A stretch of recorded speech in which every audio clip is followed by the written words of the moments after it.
Assalamualaikum warahmatullahi wabarakatuh pemirsa, apa kabar? Anda kembali di program Time to Talk bersama saya Dita Ruspendi.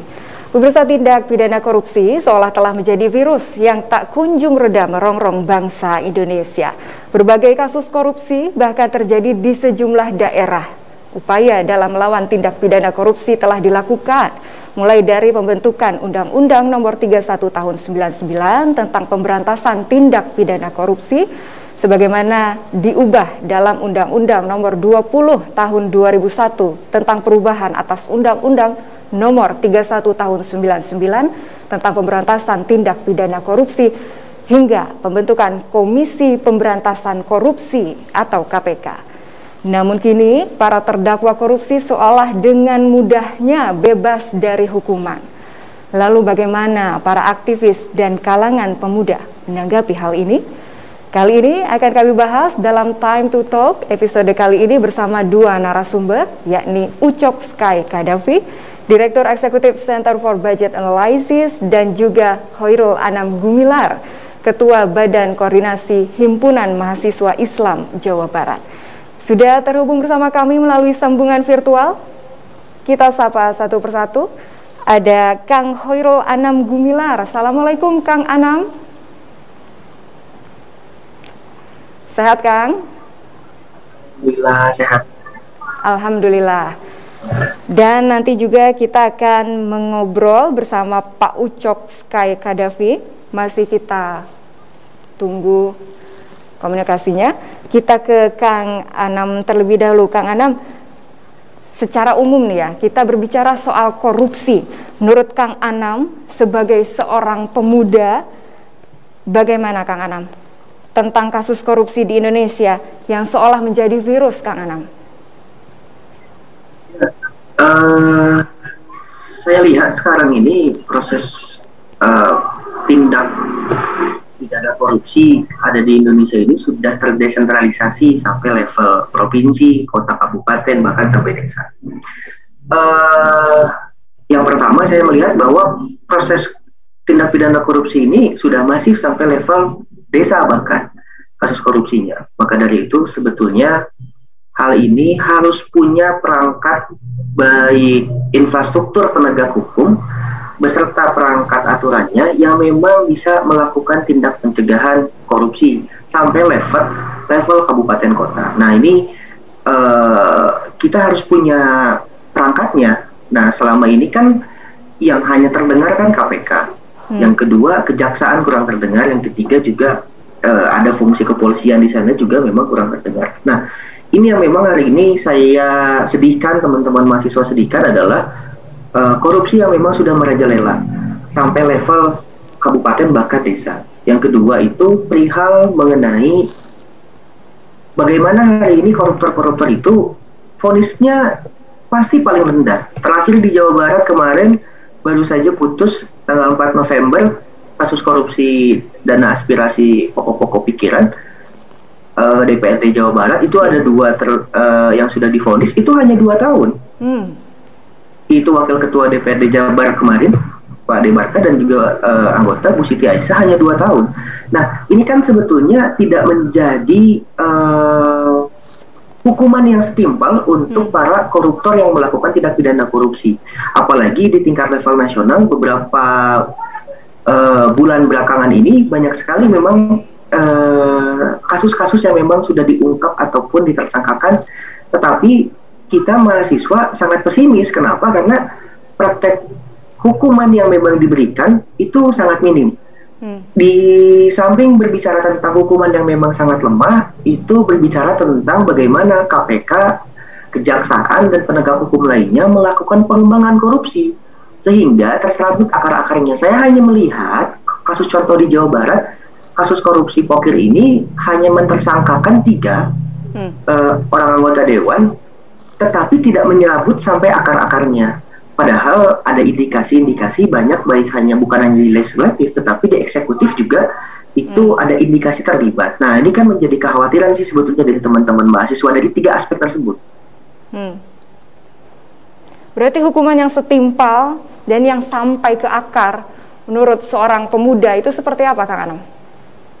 Yang pertama, kalau berbicara tentang hukuman yang setimpal, kan kasus pokir misalnya di Jawa Barat yang kita concern itu terencana, terstruktur dan sistematis. Yang kedua itu anggaran yang memang ada di sana itu ratusan miliar, bahkan ada. Dari situ kita bisa melihat bahwa kerugian negara yang ditimbulkan dari praktek tersebut itu sebetulnya merugikan banyak masyarakat, khususnya memang alokasi itu ditujukan untuk dapilnya masing-masing. Nah, kasus vonisnya pun juga hanya 2 tahun. Itu kan sebetulnya tidak memberikan efek jera kepada anggota-anggota dewan yang lain ataupun supaya kasus ini tidak berulang lagi. Nah, ini kan harus menjadi kekhawatiran bagi kita semua. Seharusnya kasus korupsi itu dibatas maksimal untuk memberikan hukuman. Ini kan jauh dari kata minimal. Minimalnya itu 4-5 tahun, tapi ini di-courting menjadi 2 tahun. Dan ini juga banyak juga kasus-kasus ini terjadi di provinsi-provinsi lain, bahkan di level nasional. Belum lagi pasca itu, setelah dihukum, yang diberikan kepada pemerintah, apakah itu balas jasa secara politik dan lain sebagainya. Jadi saya melihat ke arah sana. Yang kedua, terseragut terhadap akar-akarnya. Misalnya kasus korupsi di Jawa Barat hanya melihat tentang ada indikasi sebetulnya bisa dilakukan pengembangan bahwa ada bukan hanya orang-orang tertentu di pihak legislatif, tetapi ada juga beberapa yang bisa dikembangkan kasus tersebut. Yang kedua itu kasus tersebut bisa juga dikembangkan ke pihak eksekutif. Kenapa? Karena berbicara tentang kasus alokasi APBD, Dewan dan juga eksekutif kan yang memang mempunyai tugas dan wewenang bersama. Nah, ini kan sebetulnya menjadi kekhawatiran bagi kita bahwa hari ini korupsi yang memang dilakukan oleh banyak sekali oknum dengan kerja-kerja KPK, aparat penegak hukum lainnya, itu hanya seremonial belaka untuk menunjukkan bahwa oh ini kinerja kita sebagai penegak hukum. Sehingga dua hal substansi tadi, baik itu tentang vonis hukuman dan juga tentang pengembangan kasus sampai ke akar-akarnya, ini tidak dilakukan secara optimal. Itu mungkin, Mbak. Menurut Mas Anam ini, yang mana yang paling harus berperan? KPK, Kejaksaan, Kepolisian? Oh, tiga-tiganya, Mbak.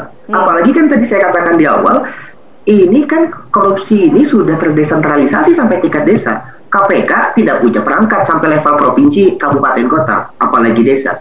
Nah, Kejaksaan ini yang punya perangkat sebetulnya sampai tingkat level kabupaten, kota. Nah, sebetulnya bagaimana sinergitas kelembagaan antara penegak hukum ini yang memang punya tugas fungsi untuk baik itu pencegahan, pentindakan, tindak pidana korupsi itu, sehingga kasus korupsi ini bisa tercegah. Yang kedua juga bisa diungkap pengembangannya sampai akar-akarnya. Ini yang paling penting. Sama yang terakhir satu lagi itu di peradilan, karena proses vonis itu kan ada di peradilan. Yang bagaimana keempat lembaga ini sebetulnya harus punya komitmen bersama tentang bagaimana kejahatan korupsi itu merupakan kejahatan publik dan merugikan masyarakat banyak, sehingga harus dihukum seberat-beratnya.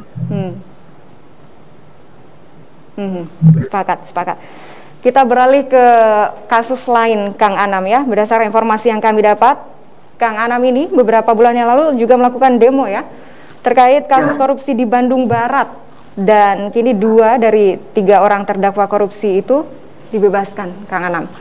Bagaimana pendapat Kang Anam sebagai seorang pemuda yang nantinya akan meneruskan perjuangan bangsa ini?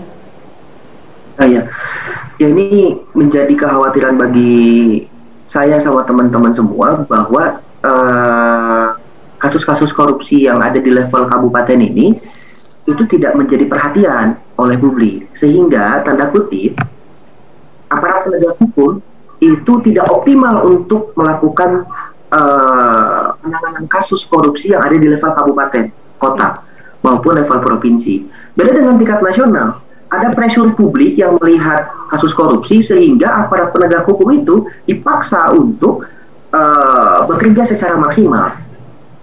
Nah, ini beda di kasusnya di kabupaten kota. Sudah memang tidak terekspos.